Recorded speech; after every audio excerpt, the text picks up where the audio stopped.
The banking Guru channel में आपका स्वागत है।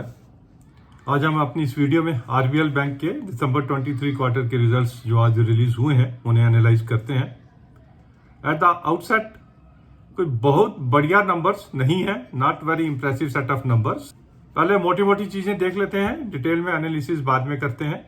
Advances have grown 5%, deposits have grown 3%, yield on advances थोड़ा सा कम हुआ है, 14.3% से कम होके 14%, एंड कॉस्ट ऑफ फंड्स ये थोड़ा सा बढ़ गया है, 6.21% से बढ़ के 6.31 आ गया है। Kasa ratio also has come down 35.7% से कम होके 33.8%। नेट इंटरेस्ट मार्जिन 5.54 से कम होके 5.52। पीसीआर प्रोविजन कवरेज रेशियो 75.6 से कम होके 75.1। कैपिटल एडिकेसी रेशियो 16.48 से कम होके 15.66। ये तो ओवरऑल फिगर्स हैं। अब स्पेसिफिक टू द क्वार्टर देखते हैं इन्होंने क्या किया है। इंटरेस्ट अर्न्ड 6.08% से बढ़ गया। Other income has gone up by 10.34%। ये थोड़ा सा हमें समझ नहीं आया क्योंकि इनकी other income includes treasury income, and treasury income में इनका लॉस है this time as compare to the last quarter. Last quarter 41 crore का प्रॉफिट था, दिस टाइम 62 करोड़ का लॉस है। ओवरऑल टोटल अदर इनकम में तकरीबन 100 करोड़ का इनका लॉस है as compare to the last quarter. तो अगर ये इंक्रीज ऑफ 73 करोड़ दिखा रहे हैं और 100 करोड़ का इन्होंने पिछले क्वार्टर का कवर किया, दैट मीन्स 173 करोड़ का इंक्रीज इनका इसमें है।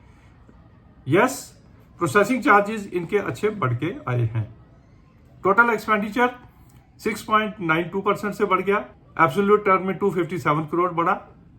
इंटरेस्ट एक्सपेंडेड 7.37% से बढ़ा।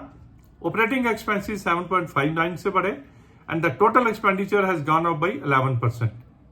222 करोड़ से इनके टोटल एक्सपेंडिचर बढ़ गया। इनकम बढ़ी थी 257 से, एक्सपेंडिचर बढ़ा 222।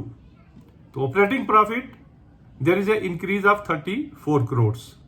लास्ट क्वार्टर में 731 करोड़ था, दिस टाइम 765 करोड़ है। ऑपरेशंस वी कैन से मोर और लेस गुड, ठीक ठाक है। प्रॉब्लम आती है ऑपरेशंस के बाद, जैसे प्रोविजंस। अब लास्ट क्वार्टर में इनकी प्रोविजंस थी 640 करोड़, अभी इनकी प्रोविजन हो गई 458 करोड़। 122 करोड़ से प्रोविजन इन्होंने कम की और एनपीए इनके बढ़ रहे हैं, 111 करोड़ से एनपीए बढ़ गए। This is not a prudent bankers call.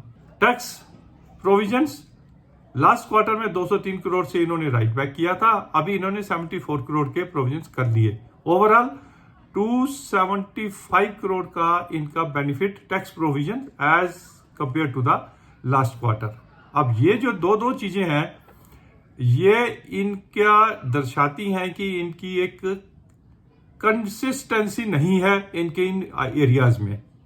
उसकी वजह से जो इनका नेट प्रॉफिट है वो भी फ्लक्चुएट होता रहता है।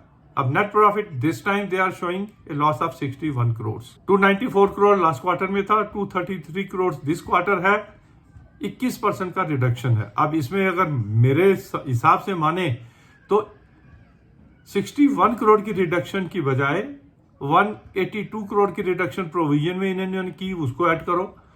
वहां 275 करोड़ की इन्होंने जो कंपैरिजन में टैक्स प्रोविजन कम किया उसको ऐड करो, तो कहीं जाके 300-400 करोड़ का इनका जो है डिफरेंस आ जाता है as compare to the last quarter. ये एक हमें अनकंफर्टेबल करता है ये चीजें आरबीएल बैंक के रिजल्ट्स में।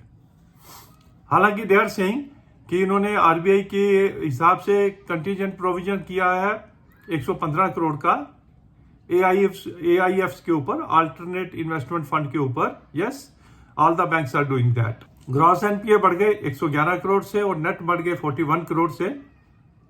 नेट लेवल पे इनका काफी कंट्रोल्ड है, 0.78 के इनका नेट एनपीए है, दैट इज गुड। अगर आप शेयर देखें 131 रुपए से 300 रुपए पहुंच गया, थोड़ा सा करेक्ट होकर 265 पे आया हुआ है। प्राइस अर्निंग के हिसाब से 13.64 की पीई हमने बाकी बैंक देखे हैं, वो 10 से कम की पीई पे हमें अवेलेबल है. I don't understand why one should invest in RBL bank at these higher levels with these types of results. Not recommended RBL Bank for further addition. अगर आपके पास है, अगर आप प्रॉफिट में बैठे हैं तो इसमें से निकल आइए और कोई इसी और अच्छे बैंक में हम इन्वेस्ट कर सकते हैं. Thank you very much for watching this video on RBL Bank December 23 quarter results. Thank you.